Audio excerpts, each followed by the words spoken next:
बिहार चुनाव की आग में पूरे देश का तापमान चढ़ा हुआ है। लेकिन इस जलजले के बीच कर्नाटक का आलन मामला, वो 6,000 वोटों की चोरी का धमाका कहीं निगल तो नहीं गया? क्या मुख्य चुनाव आयुक्त ज्ञानेश कुमार इसी शोर में चुपके से निकल जा रहे हैं? वरना एसआईटी के सारे सबूतों पर यह खामोशी क्यों? आज का हमारा मुद्दा है वोट चोरी का काला साया जो लोकतंत्र की जड़ों को काट रहा है।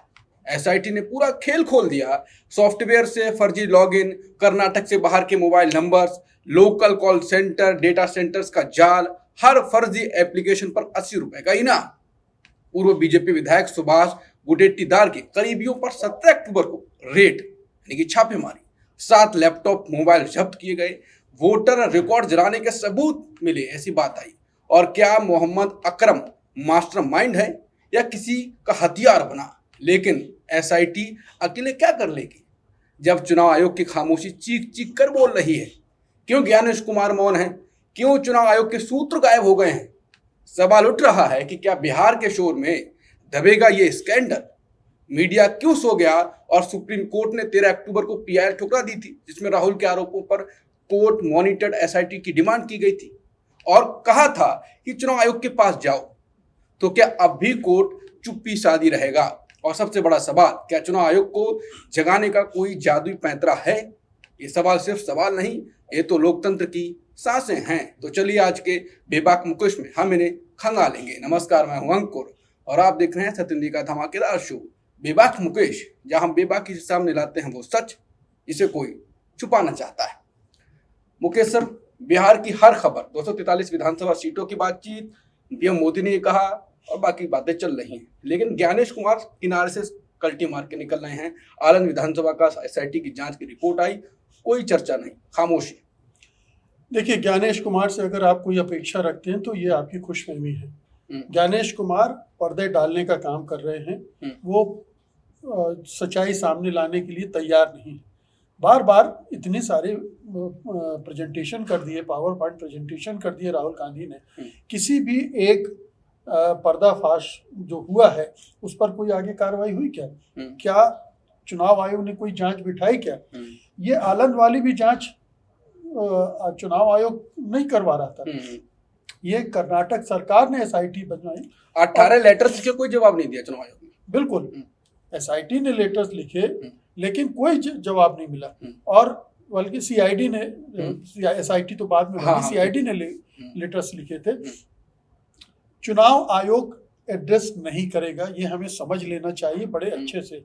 बल्कि वो चुनावी धांधली को एक बड़ा आकार देना कि उसमें लगा हुआ है। जो उसने बिहार में किया है वो अब पूरे देश में करने जा रहा है, और उसके जरिए अभी तक कुछ जो चुनावी धांधली हुई है वोटर लिस्ट में खेल करके, उन सबको दबाने का खेल चल रहा है। सारे पुराना डाटा गायब करने की तैयारी चल रही है। तो चुनाव आयोग से, ज्ञानेश कुमार से आप ये अपेक्षा मत कीजिए कि वो आलन की जो सच्चाई सामने आई है उसको, उस पर वो एक्शन लेगा, नहीं लेगा। इसके लिए अब अपोजिशन पार्टीज को ही आगे आना पड़ेगा, उन्हें ही लड़ाई लड़नी पड़ेगी। राहुल गांधी को फिर एक प्रेस कॉन्फ्रेंस करनी पड़ेगी, फिर उन्हें ये जो सच्चाई सामने आई है दोबारा से दिखानी पड़ेगी, और तभी आप उम्मीद कर सकते हैं कि कुछ बात आगे बढ़ेगी। सारा अब विपक्ष को लड़ाई सिर्फ इतना नहीं है कि कुछ डाटा सामने आ गए हैं, उसे बार बार रिपीट करना पड़ेगा और हर मौके पर उसको सामने, जनता के सामने लाने की तैयारी उसकी रखनी पड़ेगी। ये नहीं हुआ है, इसलिए आनंद वाला मामला जो है थोड़ा सा दब गया, जबकि ये बहुत विस्फोटक आंकड़े आए थे कि 80 रुपए में आप नाम कटवाते रहिए और उसका हो जाएगा। अब ये कैसे होगा? तो ज्ञानेश कुमार के दफ्तर पे कोई गया क्या? अपोजिशन पार्टी गई क्या ये डाटा लेकर? या अब एसआईटी वो जो जानकारी उसने इकट्ठी की है उसको लेकर क्या वो कोर्ट में जाएगी? कर्नाटक सरकार इसको कहां तक परस्यू करेगी?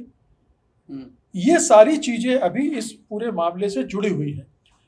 ये सरकार इस पर कोई जांच नहीं होने देगी, और मुझे तो डर है कि कोर्ट भी इस पर ज्यादा आगे नहीं ले जाने देगा। तो ये लड़ाई अब जनता के बीच में ही लड़ी जानी है, और ये अपोजिशन को ही लड़नी पड़ेगी, इसके अलावा कोई चारा नहीं। सुप्रीम कोर्ट ने जब पीआईएल दाखिल की गई थी कि राहुल गांधी के जो आरोप हैं उन पे एसआईटी आपकी होनी चाहिए। उन्होंने कहा कि चुनाव आयोग के पास जाइए, तो आप मान लेना चाहिए कि सुप्रीम कोर्ट की चुप्पी भी चुनाव आयोग की चुप्पी, सेम चुप्पियां हैं। देखिए, सुप्रीम कोर्ट की भूमिका हम देख चुके हैं। सुप्रीम कोर्ट ने एसआईआर बिहार में जो भूमिका निभाई है, वो भूमिका क्या कहती है? वो चुनाव आयोग को मौका दे रहा था कि आप अपना एसआईआर कर लो, और सुनवाई पे सुनवाई, तारीख पर तारीख इधर चलती रही। एसआईआर हो गई, और वो जो फर्जी वोटर लिस्ट बनी है उसके आधार पर अब चुनाव भी होने हैं। 80 लाख लोगों के वोटर के नाम कट गए हैं, और किस तरह से कटे हैं हम सब जानते हैं। कितने फर्जीवाड़ा हैं, कितने डुप्लीकेट वोटर्स हैं, ये सबको पता है। तो सुप्रीम कोर्ट एक साफ सुथरे चुनाव की व्यवस्था बने, उस पर जो शंका के बादल छा गए हैं, प्रश्न उठ रहे हैं, उसको साफ करने में दिलचस्पी नहीं दिखा रहा है। ये हम लोग ने देख लिया, और अंततः यही अब देखिए कि चुनाव आयोग ने जो बाद में एफिडेविट दिया है, उसमें जो याचिकाकर्ता उन पर क्या आरोप लगाया? उसने आरोप लगाया कि ये देश को गुमराह करने की कोशिश कर रहे हैं। तो इस पर सुप्रीम कोर्ट का क्या वक्तव्य आया? नहीं आया। तो सुप्रीम कोर्ट से बहुत उम्मीदें नहीं है, चुनाव आयोग से तो कोई उम्मीद करना ही बेकार है। ज्ञानेश कुमार एक मोहरा है चुनाव आयोग, केंद्र सरकार का, मोदी सरकार का, बीजेपी का, और वो चुनावी लूट का में उतना ही हिस्सेदार है जितना कि बीजेपी और मोदी सरकार। आनंद में तो अब खुल के सामने आ रहे हैं, सबूतों के साथ एसआईटी पेश कर रही है रिपोर्ट। आपको लगता है कि बिहार चुनाव के दौरान इस मुद्दे को उठाने से ये मुद्दा फिर से जागेगा, आनंद विधानसभा का जिक्र होगा, और फिर बिहार में भी कुछ इम्पैक्ट पड़ेगा कुछ? ये इसको वहां बार बार उठाया जाना चाहिए मतदाताओं को जगाने के लिए। कि ये खेल होने वाला है। बाकी मुद्दे नहीं भटक जाएंगे? जैसे जो बेरोजगारी पे बात करें, पलायन, बहुत सारे मुद्दे हो रहे हैं, वो तो होंगे। इसके साथ ये भी होगा कि इस जालसाजी से भी आपको बचना है, आपका वोट कहीं लूट ना लिया जाए। ये चुनाव के दौरान जन चेतना को जागृत करना, चुनाव प्रणाली के दुरुपयोग की तरफ उनका ध्यान खींचना, ये भी जरूरी है। तो राहुल गांधी ने कहा था कि हम तो किसी एक चीज से नहीं लड़ रहे हैं। अब देखिए, वोट चोर वोट अधिकार यात्रा उस समय क्यों निकाली गई? चुनावी एजेंडा तो वोट चोरी को भी बनाना चाहते थे ना वो, नहीं तो उस समय पलायन, बेरोजगारी पर यात्रा करते। तो ये एक बड़ा मुद्दा है, और इस बड़े मुद्दे को आपको हर ऐसे मौके पर उठाना है जब जनता इस पर गौर करने के लिए तैयार हो, तो उसको भी उसमें शामिल किया जाना चाहिए। मैं समझता हूं कि जो मैनिफेस्टो आए दोनों पार्टियों का या महागठबंधन का, उसमें भी इसका जिक्र होगा ही, राहुल गांधी उसको शामिल करवाएंगे ही, और इसको भी शामिल किया जाना चाहिए, लोगों को पता चलना चाहिए। और मैं समझता हूँ अगर आपको बिहार चुनाव में गली गली नहीं घूमकर ये बताना है, तो राहुल गांधी एक और पावर पॉइंट प्रेजेंटेशन करें। उनका हाइड्रोजन बम आना है, कब आना है ये तो अब पता नहीं चल रहा है, लेकिन ये जो चीजें नई आई हैं, अभी आपको पता ही है कि महाराष्ट्र में तमाम विपक्षी दल 1 नवंबर से मुहिम शुरू कर रहे हैं चुनाव आयोग की धांधलियों के खिलाफ। तो ये ऐसा नहीं है कि ये चुनाव आयोग इसमें कामयाब हो रहा है इसको छुपाने में, लेकिन ये है कि जितना एफर्ट अपोजिशन को लगाना पड़ रहा है इसके लिए, उतने एफर्ट नहीं लगना चाहिए। ये कायदे से हमारे न्याय व्यवस्था को देख लेना चाहिए, सुप्रीम कोर्ट को समझना चाहिए, लेकिन सुप्रीम कोर्ट ने भी पट्टी बांध रखी है आंखों में।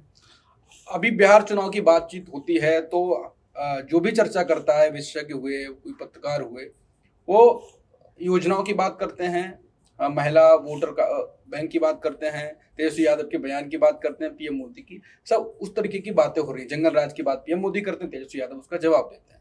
लेकिन ज्ञानेश कुमार तो बिहार में भी गायब हो गए हैं, चर्चा में भी नहीं है, ना विपक्ष उठा रहा है, ना बाकी चीज उठा, ना चर्चाएं हो रही हैं।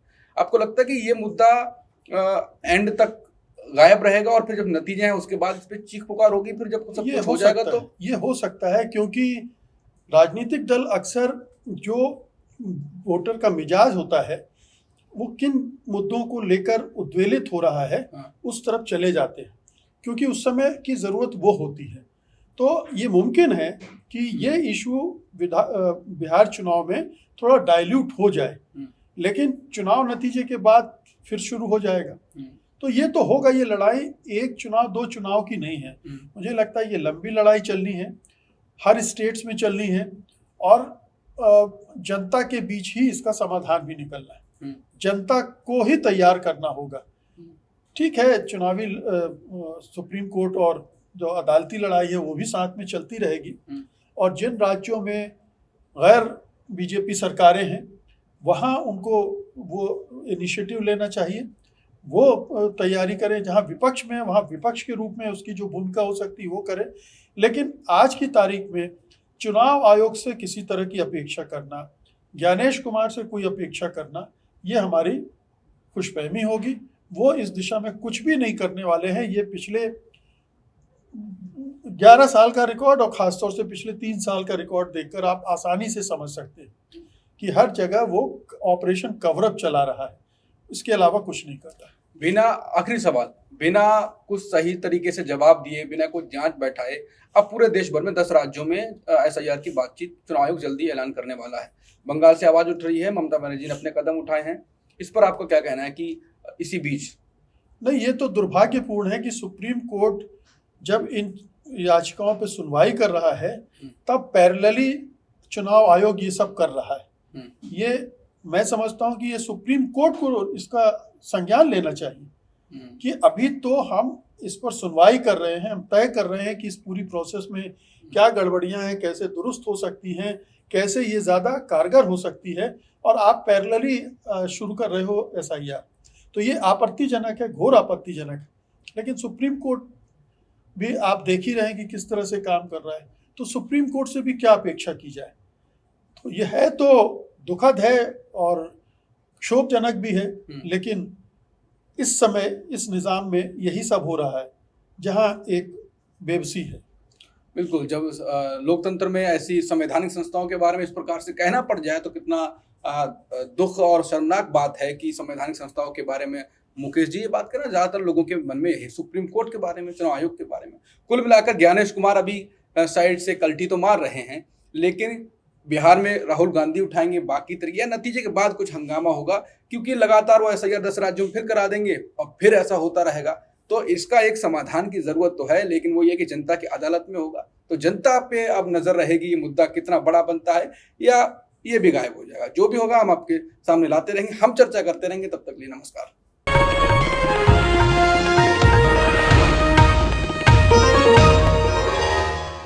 Copyright disclaimer under Section 107 of the Copyright Act 1976. Allowance is made for fair use for purposes such as criticism, comment, news reporting, scholarship, and research. Fair use is a use permitted by copyright statute that might otherwise be infringing.